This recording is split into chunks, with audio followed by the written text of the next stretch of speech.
Bradesco. Entre nós, você vem primeiro. Olá, boa noite. Boa noite. A polícia de São Paulo fez hoje uma operação para prender criminosos que usam aplicativos de relacionamentos para atrair as vítimas. E em outro ponto da cidade, um homem foi libertado depois de passar a madrugada em cativeiro. A vítima foi rendida enquanto esperava por uma mulher que conheceu em uma rede social. Câmeras de segurança mostram a chegada da vítima. O homem marcou um encontro com uma suposta mulher que conheceu em uma rede social. Ele toca a campainha. Em seguida, é surpreendido com violência por 5 criminosos. O sequestro aconteceu ontem à noite na zona norte de São Paulo. O GPS do celular da vítima levou a polícia, hoje pela manhã, ao cativeiro na zona sul da capital. O homem foi encontrado amarrado nesta casa. No local, 2 suspeitos foram presos. Foram mais de 12 horas de desespero. Nesse meio tempo, a quadrilha usou os cartões da vítima para fazer transferências bancárias. Também pela manhã, em Itaquaquecetuba, na Grande São Paulo, a polícia deu início a uma operação para prender outra quadrilha que cometia o mesmo tipo de crime. O grupo fazia os sequestros em cidades próximas e distribuía o dinheiro das vítimas via Pix para outras pessoas ligadas à quadrilha na região metropolitana e litoral de São Paulo e também no Espírito Santo. 4 pessoas foram presas. 2 em Itaquaquecetuba, uma em Peruíbe, no litoral, e outra em Cachoeiro de Itapemirim, no Espírito Santo. Essa investigação teve início em outubro com o sequestro de um empresário. Depois de conversas com uma mulher em aplicativo de relacionamentos, o homem teve o cuidado de marcar o primeiro encontro em um lugar público, o shopping da cidade. Mesmo assim, não escapou do crime. As imagens das câmeras de segurança mostram o empresário no estacionamento do shopping. Um carro de aplicativo chega às 9h03 com Laís Fátima Vieira, de 19 anos. Os dois entram no shopping. 9 minutos depois, eles aparecem saindo do local.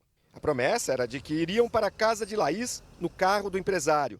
Só que logo depois de deixarem o shopping, ele foi sequestrado. Foram 12 horas em poder da quadrilha e um prejuízo de R$200 mil. Eles escolhiam, as vítimas.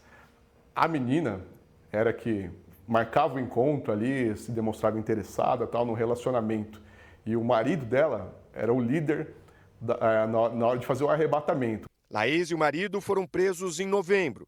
E mesmo com as prisões de hoje, a polícia acredita que o caso ainda não está encerrado. Na data de hoje, identificamos mais um participante dessa organização e acreditamos que vamos identificar mais, pois essa organização, essa quadrilha, já era investigada em outros crimes aí da mesma natureza. Os roubos e furtos de cargas no Brasil cresceram entre janeiro e setembro deste ano. O estado de São Paulo é responsável por quase metade de todas essas ocorrências. O relógio da câmera interna do carro marca 8h31 da manhã. O motorista manobra o veículo para fazer uma entrega na Grande São Paulo. Repare nesta van branca que se aproxima. Nela estão os criminosos. O motorista da transportadora desce, dá a volta no carro e abre a porta traseira. Segundo a polícia, é neste momento que um criminoso anuncia o roubo. As câmeras não mostram, mas a carga de cigarros foi colocada na van e levada. A polícia foi avisada e conseguiu recuperar as mercadorias. Um homem foi preso. Para este outro motorista, bastou um momento de distração ao volante para passar pela pior situação que já enfrentou. Parou ao meu lado e falou: a tampa do baú está aberta. E eu simplesmente, inocentemente, parei na próxima baia quando eu pensei que nós já estávamos com um revólver na cabeça, aí não veio mais nada. O mesmo trauma de outros motoristas que já foram alvos das quadrilhas. E o cara chegou na hora do almoço, perdeu, levaram as caixas que tinha dentro, ele já sabia até o que ele queria. Nesta época do ano, com volume maior de cargas por causa das compras de Natal, a preocupação de motoristas e transportadoras com a segurança aumenta. E números de uma pesquisa mostram que o setor tem motivo para estar em alerta. Entre janeiro e setembro, os furtos e roubos de cargas cresceram no país quase 9%, na comparação com o mesmo período do ano passado. O levantamento é de uma empresa especializada em segurança no transporte e aponta que os crimes são mais frequentes nos estados de São Paulo, com 47% dos casos, e do Rio de Janeiro, com 27% das ocorrências. E a gente está retomando aquela quantidade de roubos de carga que nós tínhamos antes da pandemia. Tudo isso causado, obviamente, por um aquecimento da movimentação econômica, um aumento do número de transporte de carga, de veículos de carga nas rodovias. Tudo isso torna um cenário mais abrangente para o roubo de carga. Segundo a pesquisa, as cargas variadas são as mais roubadas e as de produtos eletrônicos estão mais visadas. Do segundo para o terceiro trimestre, passaram de 7% para 13% das mercadorias levadas. Para se proteger das quadrilhas, transportadoras como essa investem em tecnologias de monitoramento e bloqueio à distância. O gasto aqui chega a 5% da receita anual da empresa. E a busca por novos recursos para aumentar a segurança é constante. A gente não pode se dar ao luxo de achar que está tudo bem, que pode trabalhar, que pode ter o que tem já vai dar certo, né? A todo instante nós estamos melhorando o que a gente tem, pondo novas tecnologias no que a gente tem e adquirindo novas tecnologias que o mercado nos dá. A ação das quadrilhas provoca prejuízos financeiros e faz motoristas viverem uma rotina de tensão. É uma experiência que eu não desejo nem para um cachorro, porque o cara com a arma em punho, apontando na sua cara, todo o tempo te falando que vai te matar, e você sem reação nenhuma, sem poder saber o que fazer naquele momento. Veja agora outros destaques do dia. Ataque a tiros em Universidade de Praga deixa mortos e feridos. Braskem é alvo de operação da Polícia Federal. Governo vai oferecer recompensa em dinheiro por denúncias que ajudem em investigações. Criminosos usam falso aplicativo do governo para aplicar golpes. Na Bélgica, a Igreja Católica é acusada de vender milhares de bebês recém-nascidos.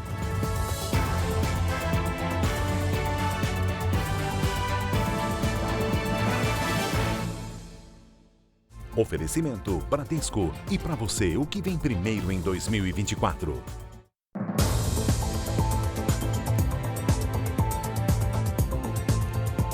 Criminosos tentam dar golpes usando o aplicativo do governo Celular Seguro. Esta ferramenta foi lançada há apenas 2 dias. Robson acabou de instalar o aplicativo Celular Seguro lançado pelo governo federal.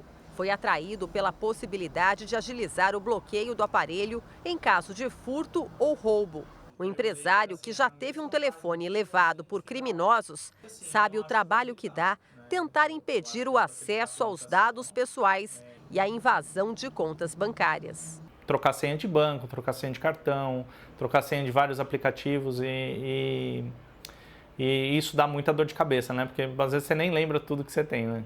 As vítimas sempre foram orientadas pela polícia a registrar o boletim de ocorrência, bloquear o chip e o e-mail, que é o número de identificação do aparelho, comunicando à operadora, acionar o banco e alterar senhas. São muitas etapas e em pouco tempo. Pega a gente tanto de surpresa, né?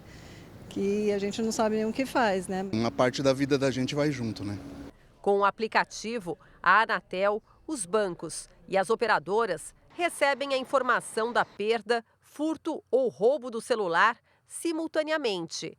Esse advogado orienta que, mesmo com o aplicativo, as pessoas precisam acionar a polícia e ressalta que o sistema ainda não é tão ágil, nem está funcionando plenamente.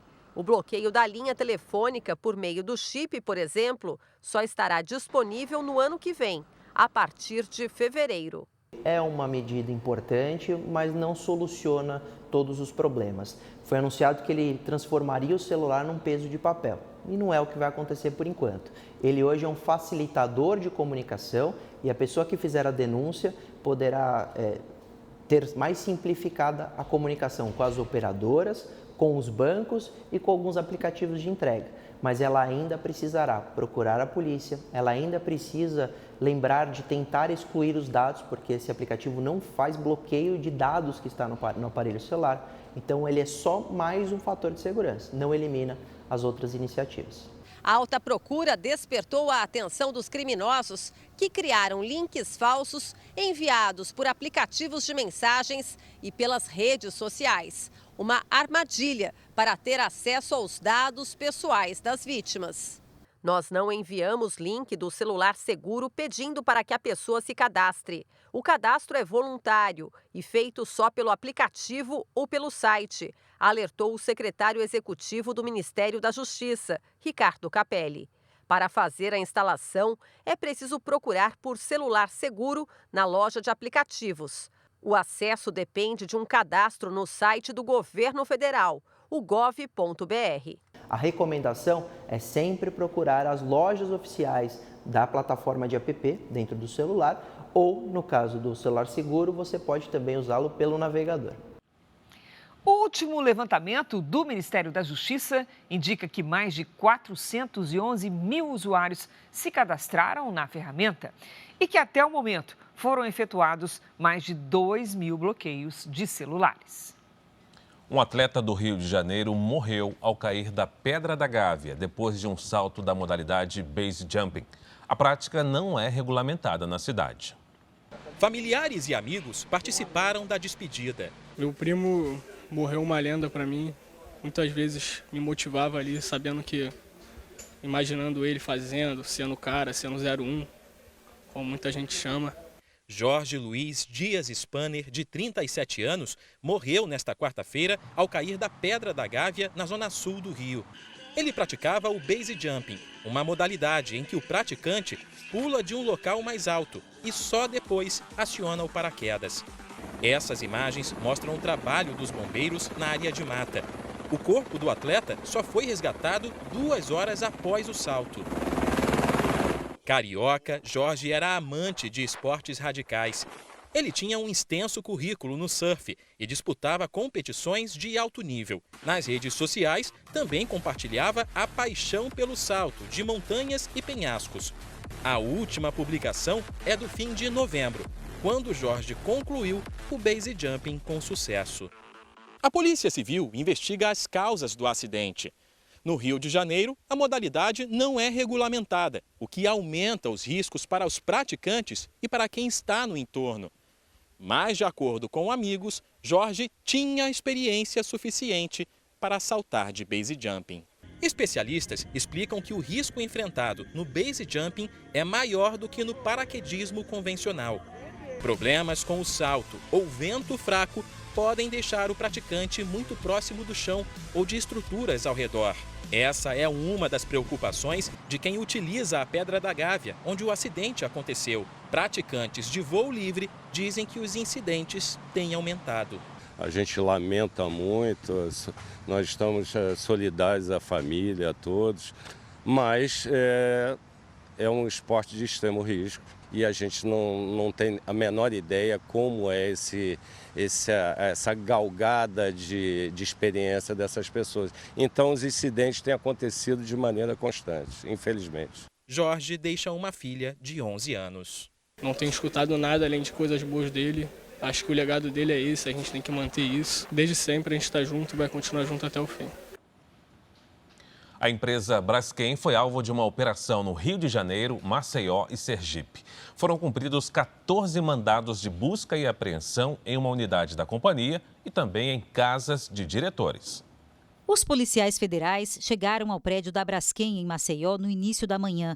Os agentes cumpriram 14 mandados de busca e apreensão, sendo 11 em Maceió, 2 no Rio de Janeiro e 1 em Aracaju. A operação acontece 11 dias depois do colapso da mina, provocado pela exploração de salgema, o que gerou um fenômeno de instabilidade do solo. Desde 2019, a Polícia Federal investiga os crimes ambientais da empresa. Agora, os investigadores querem coletar mais provas e apurar a atuação da empresa em Maceió durante o período de exploração de salgema, entre 1976 e 2019. São crimes complexos, são crimes que precisam de uma atenção, além de uma atenção maior por parte do Estado, de pessoas com expertises diferenciadas. De acordo com a PF, há indícios de que as atividades de mineração desenvolvidas no local não seguiram as medidas de segurança que garantiam a estabilidade das minas e a segurança da população que residia na superfície. Essas informações pensamos que podemos obter através de aparelhos eletrônicos, documentos que estão presentes em cômodos das residências dos empregados, dos consultores. Os agentes dizem haver indícios de apresentação de dados falsos e omissão de informações relevantes aos órgãos públicos responsáveis pela fiscalização. A exploração do sal-gema em Maceió resultou na instabilidade do solo, deixando cerca de 60 mil pessoas desabrigadas. Em nota, a Braskem informou que está acompanhando a operação da PF e está à disposição das autoridades. Uma menina de 2 anos morreu em um incêndio em Taguatinga, no Distrito Federal. O fogo atingiu o quarto onde a criança dormia. A Polícia Civil periciou o local e investiga o caso. Em Resende, no Rio de Janeiro, uma mulher invadiu com o carro a recepção de um hospital. Pacientes e funcionários se assustaram, mas ninguém se feriu. A motorista, de 32 anos, disse que ficou indignada com o atendimento que a irmã vinha recebendo na unidade. A motorista foi presa em flagrante e vai responder por dano qualificado e direção perigosa. Em Aparecida de Goiânia, 9 pessoas foram presas numa operação policial contra integrantes da maior torcida organizada do Goiás Esporte Clube. Eles são investigados por associação criminosa, sequestro e roubo. Também foram apreendidos veículos utilizados em emboscadas a torcedores rivais e armas brancas. A polícia do Paraguai descobriu um túnel na penitenciária de Tacambu, em Assunção. Na última segunda-feira, um policial e 9 detentos morreram no local após uma operação. A descoberta foi feita em uma nova ação da polícia paraguaia. O túnel estava dentro de uma das celas e, de acordo com a polícia, seria utilizado numa fuga em massa. Também havia um mercado clandestino que funcionava dentro da prisão. Foi apreendido o equivalente a R$ 67 mil.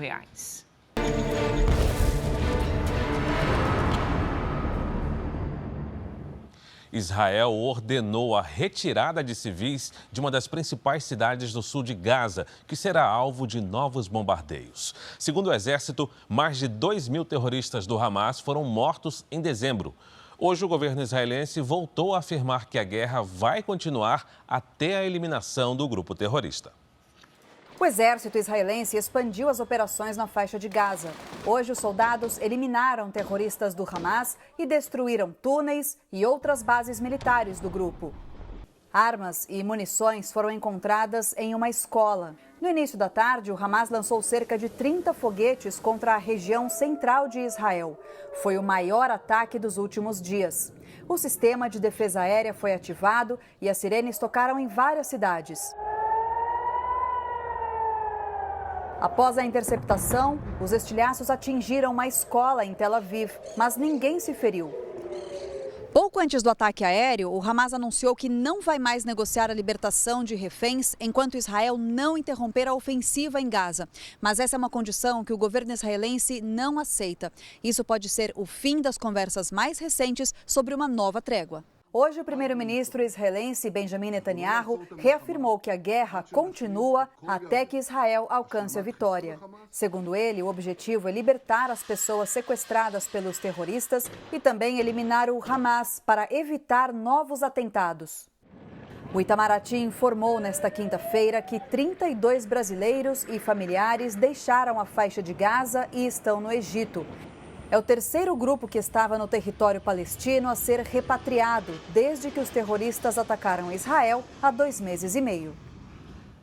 Na República Tcheca, ao menos 15 pessoas morreram em um ataque a tiros numa universidade na cidade de Praga. Houve correria e pânico nas ruas do centro de Praga. Nestas imagens é possível ouvir o barulho de tiro. A universidade foi esvaziada e o entorno isolado pela polícia. A todo momento, ambulâncias chegavam para atender os feridos. A população foi orientada a não sair de casa. Alguns estudantes foram vistos no telhado do prédio tentando escapar do atirador, um aluno de 24 anos, armado com um fuzil. O ataque a tiros aconteceu na Faculdade de Artes da Universidade de Charles. O atirador foi contido pela polícia e morreu no local. E o primeiro-ministro cancelou a agenda e se deslocou para a capital da República Tcheca. As autoridades descartaram qualquer ligação com o terrorismo internacional e ainda investigam a motivação do ataque.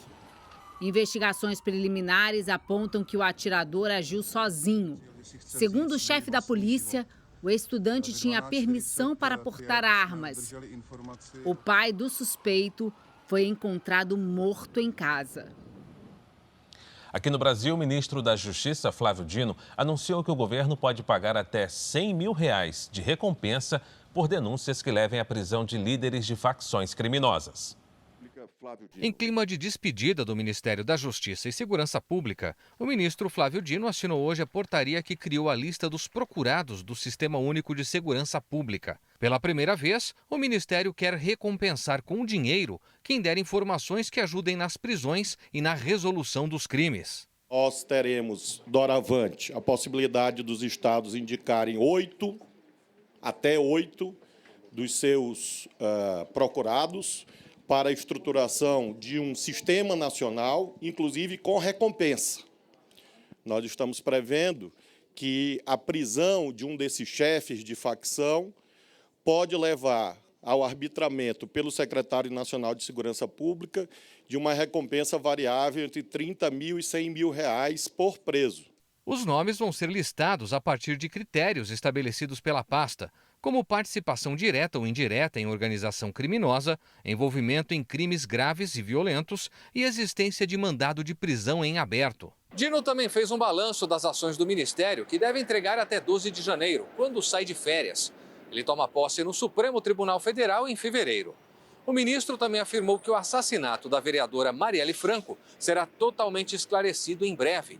E avaliou que a queda no número de mortes violentas intencionais neste ano se deve à redução da quantidade de novas armas em circulação no país. Nós, com isso, mostramos que não há correlação lógica entre crescimento de armas e redução de mortes violentas ou de homicídios. Não há. Durante anos foi repetida essa ideologia que se revelou, na verdade, definitivamente desconforme com a realidade. No ano passado, foram mais de 42 mil mortes, contra a projeção de 40 mil para este ano. A partir de 3 de janeiro, os juros acumulados do cartão de crédito não poderão superar o valor original da dívida. A informação foi confirmada pelo ministro da Fazenda, Fernando Haddad. Assim, uma dívida de R$100, por exemplo, não poderá exceder o valor de R$200 quando forem acrescidos os juros rotativos do cartão. De acordo com o ministro Haddad, isso ocorre porque o Conselho Monetário Nacional não criou nenhuma regra diferente na lei do Desenrola, que foi aprovada em outubro pelo Congresso Nacional. Esse limite para a cobrança de juros no rotativo do cartão só vale para dívidas feitas a partir de janeiro do ano que vem. As fortes chuvas que atingem a Bahia deixaram as autoridades em alerta. Em Salvador, passageiros que faziam a travessia para a ilha de Itaparica viveram momentos de pânico no meio da tempestade. É um trajeto que normalmente dura cerca de 45 minutos. Mas o mau tempo deixou o mar agitado e a viagem virou um pesadelo para os passageiros, que tiveram que retornar. Olha para isso, minha gente, da situação. Muita gente entrou em desespero. Nenhum passageiro ficou ferido. Depois do susto, o sistema de travessias ficou suspenso por quase 24 horas e só foi retomado no final da tarde desta quinta-feira. Segundo a Defesa Civil de Salvador, o volume de chuva desde ontem corresponde a 1/3 do que era esperado para todo o mês de dezembro. Ao menos 40 árvores caíram pela cidade. Muito feio e muito prejuízo. Casas foram destelhadas e moradores ficaram aflitos, sem ter para onde ir. Essa aqui é a minha casa, é minha residência desde que eu nasci. É essa estrutura que eu posso, no momento, prestar para os meus filhos. Neste bairro da periferia de Salvador, um barranco deslizou. Em 2 dias, foram registrados mais de 500 mil raios na Bahia, segundo o Instituto Nacional de Meteorologia. o que comprometeu a distribuição de energia em várias cidades. Em Ilhéus, no sul do estado, a prefeitura decretou situação de emergência. O problema foi o vento. O vento foi que acabou tudo. Apesar dos transtornos, nenhuma morte foi confirmada no estado. Estamos nas últimas horinhas da primavera. Além dos temporais, muitos recordes de calor foram registrados neste período. Hoje a previsão do tempo é com a Lidiane Sayuri. Oi, Lid, que bom que você voltou. Como é que vai ser o verão? Conta pra nós. Olha, bem quente com temporais, viu, Cris? Muito boa noite pra você. Boa noite, Fara. Boa noite a todos que nos acompanham. A nova estação começa daqui a pouco, à 00:27 pelo horário de Brasília e termina no dia 21 de março. Podemos nos preparar para o verão mais quente dos últimos 25 anos. A temperatura deve ficar em torno dos 26 graus, com calor acima da média em todas as regiões do Brasil. Do sul até o interior do Nordeste, pode chover mais que o esperado para a época. Vale destacar que, diferentemente dos anos anteriores, os dias não serão chuvosos, e sim com tempestades que podem ser longas. Nas imagens de satélite, vemos nuvens concentradas sobre a metade norte do país. Nesta sexta, o sol aparece e as nuvens carregadas se formam à tarde, com previsão de pancadas de chuva em todos os estados. Em Florianópolis e em Campo Grande, máxima de 33 graus. Em Belo Horizonte, faz até 26. Em Aracaju, Fortaleza e Manaus, 30. E em Porto Velho, até 31. Em Salvador, a chuva segue, mas o risco de temporais é menor. Máxima de 30 nesta sexta. Em Cuiabá, chove a qualquer hora, faz até 31. Em São Paulo e no Rio de Janeiro, pancadas isoladas no fim do dia, com 33 e até 36 graus. Tempo delivery para o Júnior de Balneário Camboriú, em Santa Catarina, Lidiane. Opa, Fara, vamos para lá. Júnior, seguinte, tem chance de chuva à tarde, mas será algo passageiro, tá? Antes disso, aproveite as atividades ao ar livre. Na sexta, máxima de 33, no sábado, 29 e no domingo até 30 graus. O Washington também participa com a gente, ele é de Ibiúna, no interior de São Paulo. Washington aqui na nossa tela, muito boa noite. Olha, sol e calor acima dos 30 graus para você. Chove só no fim da tarde. E sempre que notar uma nuvem carregada, procure abrigo porque tem risco de temporais, tá? Previsão personalizada para qualquer cidade do Brasil e do mundo é aqui mesmo no Tempo Delivery. Mande seu pedido pelas redes sociais com a hashtag você no JR. Cris, Fara. Valeu, Lid. Valeu, Lid. Veja a seguir. Igreja Católica na Bélgica é acusada de vender 30 mil bebês recém-nascidos. Medidas do novo governo argentino podem prejudicar relação comercial com o Brasil.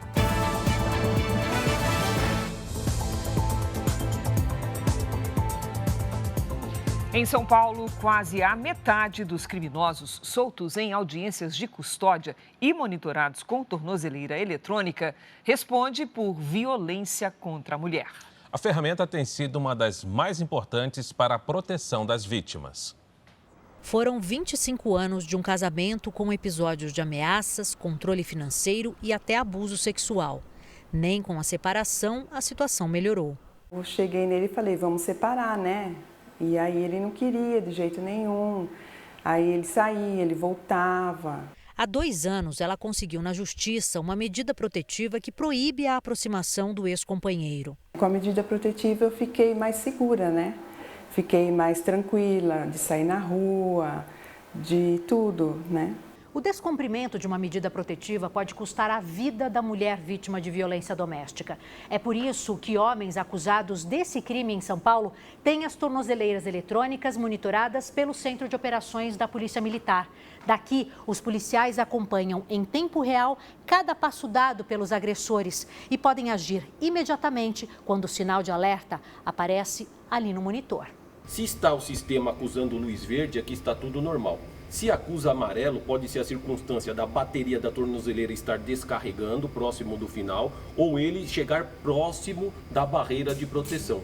No vermelho, ocorre o rompimento do perímetro ou ele é cortado, desliga a tornozeleira dele. Nessa circunstância, a Polícia Militar envia uma equipe imediatamente até o local e também é telefonado para a vítima, alertando da circunstância. Desde setembro, os acusados que são soltos em audiências de custódia na capital paulista passaram a ser monitorados com tornozeleiras eletrônicas. Dos 123 equipamentos instalados no período, quase a metade foi colocada em agressores de mulheres. Exatamente pela necessidade, né, de proteger a vítima de uma agressão mais iminente, até pela relação do agressor com a própria vítima. Porque senão não adianta a polícia ficar prendendo, ficar tentando proteger, no caso, a vítima de violência doméstica, quando ela aciona, né, e só nos casos em que depois que a agressão já ocorreu, se as medidas que a lei já impõe, elas não forem fiscalizadas. Eu acho que essa medida é muito boa, né, porque ajuda todas as mulheres, né, e afasta, para a gente não correr risco, né? Porque às vezes as pessoas têm armas, alguma coisa, né? Então é perigoso. Na Bélgica, a Igreja Católica está em meio a um escândalo sem precedentes: a venda de cerca de 30 mil recém-nascidos. A maioria das mães nem sabia o que acontecia com os bebês após o parto. A denúncia foi feita por um jornal belga. A reportagem especial ouviu diversas testemunhas, como mães e filhos adotivos. As mulheres envolvidas eram solteiras grávidas que foram levadas para instituições católicas para dar à luz. Algumas relatam que sofreram abusos sexuais. Os crimes teriam acontecido entre os anos de 1950 e 1980. Segundo a investigação, a igreja agia de 3 maneiras. Em alguns casos, as grávidas eram submetidas à anestesia geral ou obrigadas a usar máscara durante o parto para não ver o filho, que era imediatamente separado da mãe. Outras mulheres eram informadas de que a criança havia morrido ou eram forçadas a assinar um documento renunciando ao filho. As crianças eram então vendidas a famílias adotivas. Os valores correspondem hoje entre 250 e 750 euros, equivalentes a 1.300 e 4.000 reais. As famílias lutam agora pelo direito de reverem os filhos, mas alegam que muitos documentos foram destruídos. Em 2015, pela primeira vez, a Igreja Católica reconheceu as denúncias e pediu desculpas às vítimas. No entanto, nenhum integrante do clero foi punido pela justiça. Na Argentina, o pacote econômico anunciado pelo novo governo do país para tentar controlar a crise pode ter impacto aqui no Brasil. As medidas anunciadas fazem parte do projeto do novo governo para tentar acabar com o déficit fiscal no país, que é quando o Estado gasta mais do que consegue arrecadar. Javier Milei prevê reduzir esse gargalo em 2024. Mas o pacote, segundo especialistas, pode provocar um efeito reverso na economia. São medidas que podem gerar escassez, pode gerar uma insegurança e tudo isso afeta muito a economia no curto prazo. Todas essas medidas tendem a ter um impacto negativo na inflação, ou seja, a gente tende a observar a inflação maior e se elas não conseguirem se viabilizar, a gente tende a ter uma inflação ainda maior no longo prazo. O maior desafio do governo argentino é frear o aumento de preços. A inflação no país fechou novembro em 160% no acumulado dos 12 meses anteriores. Os gastos públicos impactam direto nessa crise. Javier Milei optou por uma terapia de choque para acabar com o problema, o que pode afetar a relação comercial com outros países, principalmente com o Brasil. Quando os países perdem e regridem no aspecto comercial, eles acabam sendo negativamente impactados. E claro que aí economias maiores, é o caso do Brasil, sofrem menos, mas também acaba tendo um impacto negativo.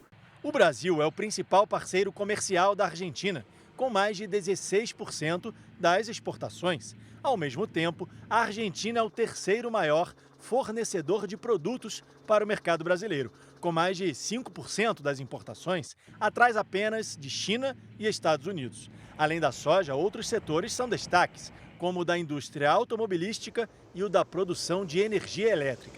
O Brasil ele tem alguns produtos que ele importa da Argentina, ele pode ter aí problemas de importação, mas assim, o peso da Argentina na nossa economia ele é menor do que o peso da nossa economia na economia argentina. O novo governo argentino decidiu reduzir os subsídios ao transporte e à energia. Anunciou a desvalorização do peso argentino em 50% em relação ao dólar oficial e aumentou a taxação a importações e a exportações. Medidas que, para essa economista, podem diminuir o comércio com o Brasil e deixar a economia da Argentina ainda mais frágil. É um movimento que prejudica, sim, a balança comercial brasileira, se for implementado, mas, ao mesmo tempo, prejudica a Argentina. Você diminui a disponibilidade de produtos, o que pode ter impacto inflacionário significativo, perde-se um parceiro comercial importante, não só comprador da Argentina, mas também espaço para oferta de bens e serviços na Argentina. Em Brasília, depois de muitas negociações, o Congresso começou a analisar o orçamento da União para o ano que vem. Na comissão mista, o orçamento foi aprovado e agora precisa passar pela análise dos senadores e dos deputados no plenário.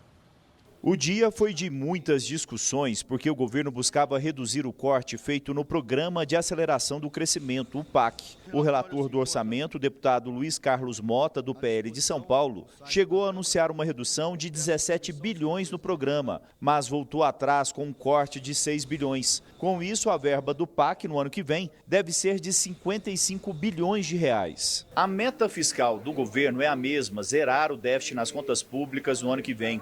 O orçamento do país considera a meta cumprida, até mesmo se houver um déficit de até 28 bilhões. O problema é que essa proposta já é considerada difícil de cumprir. A expectativa é de que em 2024 o governo assuma que vai fechar as contas no vermelho pelo segundo ano seguido. Já o salário mínimo deve ficar em torno de R$ 1.412, abaixo do que foi divulgado inicialmente. A redução ocorre porque a inflação deste ano será menor do que era projetada em agosto, quando o governo enviou o projeto de lei de diretrizes orçamentárias. O fundo eleitoral para as eleições do ano que vem será de quase 5 bilhões de reais. E as emendas parlamentares, usadas principalmente para obras nos redutos eleitorais de deputados e senadores, ficaram em 52 bilhões de reais. O relatório da Lei Orçamentária Anual ainda precisa ser aprovado no plenário do Congresso em sessão conjunta de deputados e senadores. Então vamos voltar a Brasília agora ao vivo, porque Tiago Nolasco acompanha a sessão da Comissão Mista de Orçamento e atualiza as informações para a gente. Olá, Tiago, boa noite. Oi, Cris, boa noite para você, para o Fara e para todos. Neste momento, os deputados e senadores aqui da comissão estão analisando os destaques, ou seja, as sugestões de mudança no texto base do orçamento do ano que vem. São mais de 120 sugestões de alterações. A votação no plenário do Congresso Nacional ficou para amanhã. O presidente do Congresso, senador Rodrigo Pacheco, marcou a sessão para as 11 da manhã. As negociações mais difíceis foram por conta de dois temas: os recursos do PAC e também as emendas de comissão. Houve uma forte disputa por esses recursos. O Congresso Nacional só vai iniciar o recesso após a aprovação do orçamento da União para o ano que vem. Fara e Cris, é com vocês em São Paulo. Obrigada, Nolasco. Olha, eu estive hoje em Brasília para um café da manhã com o presidente da Câmara, Arthur Lira. Ao fazer um balanço das relações políticas, Lira destacou a necessidade do presidente Lula voltar a dialogar diretamente com os deputados. E lembrou que Lula recebeu os líderes partidários apenas 2 vezes este ano. Para 2024, o deputado Arthur Lira defendeu solução definitiva para o problema da carga de impostos que recai sobre a folha de salário das empresas. Ele propõe a ampliação da desoneração para além dos 17 setores hoje favorecidos pela medida, para tentar reduzir o custo Brasil que recai sobre a folha de pagamentos. A seguir, você vai ver que os especialistas alertam para os riscos de intoxicação com bebidas falsificadas. A advogada presa por matar pai e avó do ex-namorado já tinha passagens pela polícia em 4 estados brasileiros.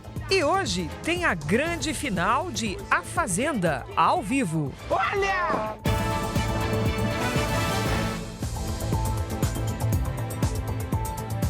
O Ministério da Saúde incorporou a vacina contra a dengue no SUS. As doses começam a ser entregues em fevereiro. Por enquanto, não haverá imunizante suficiente para todos, já que a fabricante ainda não tem capacidade para fornecer em larga escala.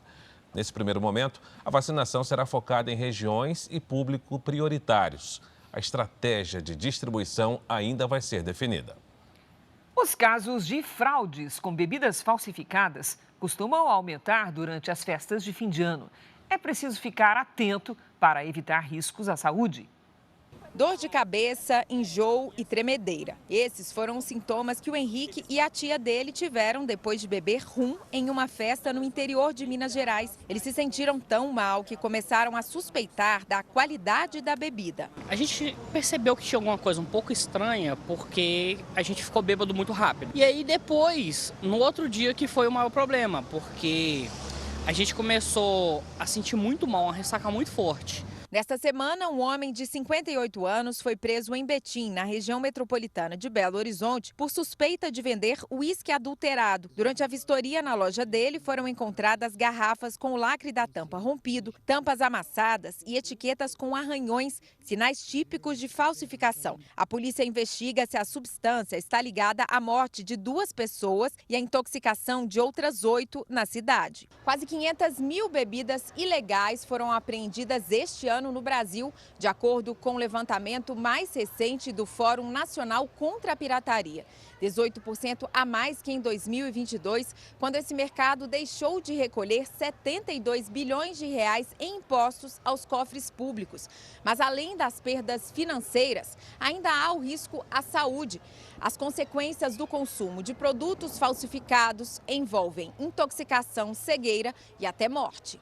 Este nutricionista especializado em bioquímica celular lembra que o consumo do álcool já não é benéfico ao organismo e que as consequências podem ser graves quando a bebida for adulterada. O fígado vai começar a dar alguns sinais, tremura nas mãos muito rápido, realmente a tontura, você vai se sentir mais tonto, bem mais rápido. Segundo este integrante da Associação Brasileira de Sommeliers, é possível verificar alguns sinais para não ser enganado. Olhando a garrafa, a gente pode primeiro ver o visual dessa bebida, se ela tem ali algum corpo estranho, alguma poeira, alguma coisa que indica que aquela garrafa foi reutilizada, e se aquela bebida possui ali o selo também do IPI, que é da Receita em papel moeda. A Defensoria Pública do Rio de Janeiro recorreu ao Supremo Tribunal Federal contra a apreensão de menores de idade nas praias, sem flagrante de ato infracional. O assunto divide a opinião dos cariocas. Eles devem ser apreendidos sim, porque eles escondem flagrante em moita, na areia, em qualquer lugar. Tem muitas pessoas que fazem coisa errada, mas sem flagrante é meio avulso, por que tá prendendo? Nas últimas semanas, bairros da zona sul do Rio foram alvos de roubos e arrastões nas praias e em ruas próximas. Grupos de justiceiros chegaram a agredir pessoas classificadas como suspeitas. O governo do Rio decidiu então intensificar a Operação Verão e passou a apreender menores desacompanhados a caminho da praia e sem dinheiro no transporte público para voltar para casa. A medida chegou a ser revogada e depois liberada pela Justiça. Agora, a Defensoria Pública também entrou na discussão e recorreu ao Supremo Tribunal Federal contra a apreensão de menores de idade sem flagrante delito. O recurso também teve a adesão dos Ministérios Públicos, Estadual e Federal. O que a Defensoria Pública busca aqui é garantir o direito de vir e permanecer em logradouros públicos dessas crianças e adolescentes que já são tão privados de espaços de lazer. Para os defensores, o próprio Supremo Tribunal Federal já entendeu que são ilegais as apreensões de menores nesse tipo de situação. Nas operações da polícia, os jovens em atitude considerada suspeita são retirados dos ônibus, levados a um centro de acolhimento e só são liberados com a chegada dos pais. Está se montando um verdadeiro cordão de isolamento das praias cariocas. E nesse cordão de isolamento são jovens pobres e negros que não estão sendo autorizados a gozar dessa alternativa de lazer público tão importante para os cariocas, que é passar um final de semana na praia. O caso do envenenamento em Goiás teve uma reviravolta. A mulher presa como suspeita teria tentado matar o jovem com quem ela teve um relacionamento, mas as vítimas acabaram sendo o antigo sogro e a mãe dele. Nas fotos, Amanda Partata, a suspeita presa ontem pela polícia, aparece abraçada com o então ex-namorado, Leonardo Filho. Neste vídeo, de relance, aparecem Dona Luzia Tereza Alves, de 86 anos, avó do rapaz, e o pai dele, Leonardo Pereira Alves, de 58 anos. Os dois, mais tarde, se tornariam vítimas. Estamos estarrecidos, né? Não há de menos. É algo que vem chocando, tanto o fato da morte, estamos no luto, e também sofrendo com todas essas descobertas que nós estamos recebendo aí. Amanda Partata teve um relacionamento com o Leonardo Filho. Dizia estar grávida do rapaz de 27 anos. Eles estavam separados. De acordo com a polícia, Amanda, fingindo uma trégua, apareceu com uma cesta de café da manhã na casa do ex. Mas a suspeita é de que os alimentos estavam envenenados. A avó e o pai de Leonardo morreram 12 horas depois de consumir o bolo e alguns docinhos. Nós acreditamos, né? Ela não trouxe essa informação, mas como ela serviu os alimentos a todos que estavam ali, acredito que a intenção dela era matar qualquer pessoa que consumisse os alimentos. Amanda teve a prisão preventiva decretada pela Justiça. Ao ser conduzida para a delegacia, negou os crimes. Eu não fiz isso, gente. O que aconteceu? Eu não fiz isso. Segundo a polícia, Amanda e o ex-namorado terminaram um relacionamento de apenas 1 mês e meio no mês de julho.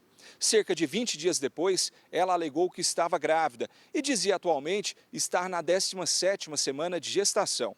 De acordo com um delegado, ela fingiu a gravidez. Imagens do empório onde Amanda comprou o café da manhã mostram que a advogada levou uma garrafa de suco de uva. A polícia acredita que o veneno foi diluído no líquido. O laudo apontando qual substância foi usada deve sair em 10 dias. A gente está fazendo a busca pericial, a busca técnica nesses alimentos para ver as substâncias, se a gente encontra substâncias venenosas nesses alimentos, né?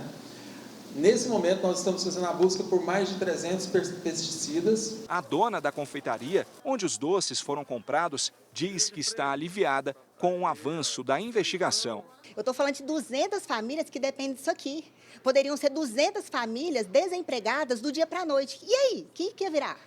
O meu vendedor de morango, o meu vendedor de abacaxi, o vendedor que me vende o leite condensado, que tem a comissão dele do mês, a pessoa da gráfica, o que ia ser dele? Amanda vai responder por duplo homicídio e tentativa de homicídio. Ela já tem passagens pela polícia em Goiás, São Paulo, Rio de Janeiro e Pernambuco. Entre os crimes investigados, aliciamento de menores em uma escola em que ela trabalhou. Nas redes sociais, Amanda dizia ser psicóloga, mas não tem registro profissional. A Câmara Municipal de São Paulo aprovou hoje de forma definitiva o projeto de lei que regulamenta o novo zoneamento da cidade. Foram 46 votos a favor e 9 votos contrários. O projeto prevê a construção de prédios mais altos, perto de estações de metrô e corredores de ônibus. Foram realizadas 35 audiências públicas. O setor de vestuário é um dos mais prejudicados pela pirataria. Uma pesquisa aponta aumento de quase 80% nas apreensões de roupas que imitam marcas famosas. A vaidade que movimenta o comércio de roupas e sapatos de grifes famosas também alimenta um mercado paralelo, o das falsificações. Você é uma pessoa que gosta de usar roupa de marca ou você não se importa? Eu não me importo. Mas tá de marca hoje. Em São Paulo, não é difícil encontrar as réplicas. Um indicativo claro de que aqui não há nada original e o preço bem mais acessível. Onde eu gostar, estou comprando. Agora, se for original ou não, você nem olha. Não. Original é muito caro, então eu prefiro pagar menos e comprar mais. As falsificações estão na rua mesmo ou em lojas. Existem galerias inteiras nos maiores centros de comércio popular da capital paulista. Entre os artigos mais procurados estão as camisas sociais, que imitam grifes italianas, e as imitações de camisetas oficiais dos times de futebol. Qualquer uma é 130 ou eu tenho a primeira linha de R$ 65. Que é assim. Essa primeira linha e aquela? É um desse. Muitas são confeccionadas por aqui mesmo, em locais clandestinos ou vêm de longe, do outro lado do mundo.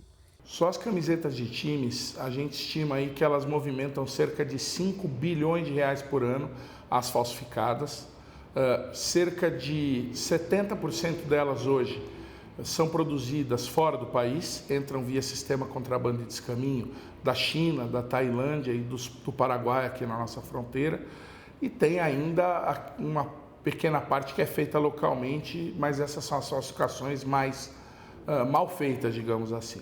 Dados do Fórum Nacional contra Pirataria e Ilegalidades mostram que de janeiro a outubro desse ano, a Receita Federal apreendeu quase 190 milhões de reais em peças de vestuário. Uma curva crescente, 78% maior que no mesmo período do ano passado. A indústria, ao faturar menos, gera menos emprego e riqueza no país, dá menos oportunidade de emprego à população.